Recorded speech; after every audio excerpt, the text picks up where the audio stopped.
Bienvenidos y bienvenidas a De Libros y Más. En este video podcast hoy vamos a conversar junto a Carolina Muñoz, quien es terapeuta ocupacional y quien dirige la comunidad de Mujer Neurodivergente. Carolina, ¿cómo estás? Bien, bien, ¿y tú? Bien, muchas gracias. Qué bueno que participas de este capítulo en el que vamos a hablar de tu primer libro, que es Soy Neurodivergente, que es una guía para comprender todo lo que es no se puede decir fenómeno, como mundo que hay. Claro que tú acá relatas como desde tu experiencia y cosas que también fuiste investigando, ¿verdad? Me gustaría que nos contases más o menos qué es ser neurodivergente. Bueno, para empezar con eso hay que explicar el concepto de neurodivergencia como tal. Entonces yo siempre digo que el tema como de ser neurodivergente tiene que ver con personas cuyo funcionamiento neurológico es distinto al de la mayoría de las personas. Acá estarían las personas autistas, con déficit atencional, TOC, dislexia, etc. Pero por otra parte tenemos las personas neurotípicas, las cuales su funcionamiento cerebral es al de la mayoría de las personas. Entonces, neurodivergente más neurotípico hace la neurodiversidad, que es un hecho biológico, es algo que todas las personas son neurodiversas, pero no todos son neurodivergentes. Claro. Entonces, de eso trata un poco el libro, como desde la perspectiva de la neurodivergencia, que es lo que dista de la mayoría de las personas, como de lo típico. Claro, y acá tú lo abordas de lo que es el autismo, el TEA y el TDAH principalmente, como para hacerlo más acotado. Sí, lo hice porque desde mi experiencia personal y también profesional yo me dedico mucho más al autismo y al TDAH. Entonces, si bien me dirijo como a esos dos neurotipos, sí también es útil para otro tipo de neurodivergencia. Claro, y tú descubriste tu diagnóstico cuando ya eras adulta, hace un par de años. ¿Cómo fue para ti descubrir el diagnóstico en sí? Sí, si no me equivoco fue a los 22 y ahora tengo 27. Es que siento que, y algo que hablo en el libro es como de las fases después de que uno recibe un diagnóstico tardío, que es como primero, no sé, la negación, puede ser después como la tristeza, el alivio. Entonces yo transité todas esas etapas que en un principio yo me fui a evaluar y me fue muy difícil como poder aceptarlo, a pesar de que en el diagnóstico salía como sí, en verdad sí tiene el puntaje suficiente para ser parte del espectro. Fui con una psiquiatra, me lo confirmó, fui donde otra, también me lo confirmó, entonces como estaba buscando quizás el lado donde me dijeran que no, pero en todos fue como bien de no, la verdad es que sí, y ahí fue como cuando empecé a aceptar un poco más la identidad y me fui dando cuenta de las cosas que pasaban en mi vida y que sí se explicaba mucho por ser autista finalmente. Entonces, cosas desde mi infancia, adolescencia, y eso igual hizo que pudiera como resignificar un poco mi vida y comenzar como a saber mis límites y, no sé, como poder volver a mi identidad real. ¿Tú sentiste que le diste otro valor a tu vida? Sí, de hecho, el hecho de la neurodivergencia o del autismo y el TDAH fue lo que hizo que realmente yo mejorara mi estabilidad emocional, por así decirlo, y de verdad mis vínculos con, no sé, con familia, con amistades, con todo cambió muy positivamente desde que supe el diagnóstico, como fue un antes y un después muy, muy, muy potente. Claro, y ahí el apoyo de tu familia me imagino fue fundamental. Ellos como que al tiro, sí, Caro, vamos adelante. Sí, totalmente. Mi familia siempre fue un apoyo desde muy niña, porque siempre tuve necesidades del área como, no sé, más emocional, y ellos siempre estuvieron ahí. El hecho de que cuando recibí el diagnóstico yo les conté, fue como, para ellos tampoco fue tanta sorpresa porque ya sabían que tenía como este tipo de dificultades de niña. Entonces fue como, sí, nos hace sentido y te apoyamos en lo que necesites. Claro, yo creo que eso es el pilar fundamental para poder seguir adelante, ir a terapia. Y también me imagino que con tus amigos también fue así, como un apoyo más a todo este camino. Sí, yo creo que igual tiene que ver con que una persona autista, TDAH, neurodivergente como tal, de forma como inconsciente busca también en su círculo que sean neurodivergentes. No como porque uno sepa, sino que es como por quién hay más afinidad. Entonces, hay más afinidad con personas que son similares. Entonces, la mayoría de mis amistades son neurodivergentes como tal. Entonces, lo aceptaron súper bien. Después se dieron cuenta de que ellos igual. Entonces, es algo que me ayudó mucho tener como ese apoyo, amistades, pareja. Todo. Qué bueno, porque eso ayuda mucho a poder comprender todo, pasar la etapa también, que es como la etapa de no lo acepto, pero quiero aceptarlo, y ir creciendo también. Sí, totalmente. Y bueno, también tengo como una duda. ¿Tú crees que hay alguna diferencia entre ser una mujer neurodivergente y un hombre neurodivergente? Sí, igual no me gusta como ponerlo desde una perspectiva como tan binaria, pero es como el hecho de no como que hayan diferencias en cómo es el autismo en mujeres y en hombres. Es el mismo, solo que el sesgo de género es lo que hace que sea como más tardío el diagnóstico y de que haya otras expectativas sobre cómo tiene que ser una mujer. Entonces, por ejemplo, si una niña es como más tímida, callada o con como harta reactividad emocional, es como no, pero eso es típico, si ella es una niña, es mujer, son así, o son como histéricas. Pero si es que un niño es de esa forma, como va a llamar la atención y van a decir como no, hay que llevarlo a un especialista. Entonces, por eso, generalmente los diagnósticos en mujeres suelen ser más tardíos por eso, por el sesgo de género. Claro, y por ejemplo, en tu caso personal, tu familia, tu mamá, como que dijo, creo que la Caro es tímida por alguna razón, ¿o no? Es que tiene que ver también con que mis familias son así. Entonces, como se normalizaba mucho porque mi familia hay rasgos y hay diagnósticos también de autismo y de TDAH. Entonces fue como, es igual a nosotros. No nos llamó la atención porque éramos así. Claro. Y bueno, lo que es la representación también en el cine, en las series. Tú en tu libro mencionabas, por ejemplo, a Lorelai Gilmore. Sí. Yo nunca lo había pensado y después de leerlo lo analicé, lo pensé, dije, claro, sí, tiene como ciertos rasgos, pero ¿tú crees que igual faltan representantes del espectro en estos ámbitos de lo que es el cine, las series? Sí, faltan representantes que no sean los estereotipos, porque yo siempre digo como ya está Sheldon Cooper, está Doctor Milagro, está Sam de Atypical, y es como lo de siempre, como un niño, un hombre heterosexual, cisgénero, como tímido, con poca empatía, es como lo típico. Pero no se habla de la representación de mujeres dentro del espectro, con TDAH, todo no existe. Y si ha existido es como ya de a poco. O personajes muy secundarios, siento yo. Sí, y aparte como que ni siquiera se abarca de esta posible neurodivergencia, porque Lorelai nunca se supo que tiene un diagnóstico, sino que es como uno la analiza desde como ser espectador. Claro. Pero ya como que la neurodivergencia sea el tema central de una serie, no. Esta es la abogada Wu, que fue una... Ah, sí, la he visto, sí, ¿verdad? Ella, esta serie coreana. Sí, ella es autista, el personaje es autista, y eso fue como una de las pocas representaciones que hay, de lo que yo sepa al menos. Pero sí se hace mucha falta de esa representación en mujeres o personas que no sean cisgénero, no binarias, etc. Claro, dar más a conocer la neurodivergencia en general. Sí. Y bueno, antes de grabar hablábamos de lo que es como ser TEA, el concepto en sí, ¿cierto? Sí. ¿Tú cómo prefieres o cómo es la definición correcta para referirse a eso?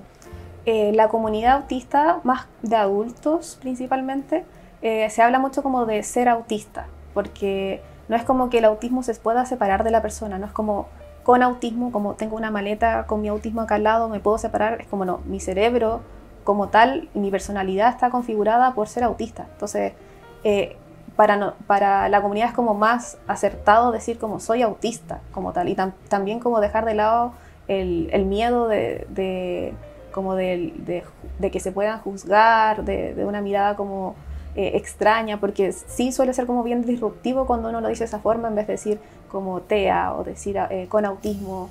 Entonces igual como reivindicar la palabra y decir como esto no tiene nada de malo. Claro, es muy cierto. Por ejemplo, cuando una persona es ciega y se usa el no vidente, pero es ciega, sí, el término correcto. Sí, lo mismo, o el cieguito, o el sordito, como... Es todo, necesario sí. significar todos los términos. Sí. Sí, a mí me pasa, por ejemplo, con la conductora con la que yo me voy en la noche después del trabajo y su hijo es autista. Entonces el otro día hablábamos de los términos y que yo había leído el libro hace muy poco y ella me decía, no, mi hijo no es autista, es TEA. Ya. Entonces como que yo igual sentí que había una resistencia al término, pero era como todo parte del aprendizaje, que es como entender el espectro de alguna forma. Sí, igual hablo un poco como de la maternidad y paternidad autista, de niños autistas, y tiene que ver igual con que tampoco tenemos que juzgar esas resistencias, porque también pueden venir de algo, de muchas necesidades de apoyo que pueda tener un niño, un adolescente, un adulto.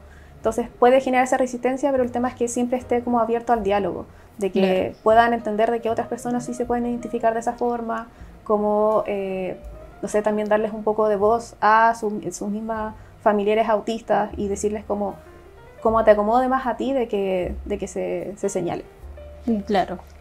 Y es muy cierto, sí, porque nosotros tenemos que ir aprendiendo de los términos y también es todo un proceso, como decía, finalmente. Sí, sí. Y bueno, suele pasar mucho como como casi lucha entre activistas autistas versus como la familias de niños autistas, porque se ve como casi que uno quiere hacer como que el autismo no es una discapacidad o que no es limitante, pero en verdad habla mucho más como del empoderamiento, más que otra cosa. Entonces, yo igual acá hablo mucho de que somos aliados en lo mismo, entonces de que se genere una conversación y aceptar de que hay distintos niveles de apoyo y que está bien. Claro.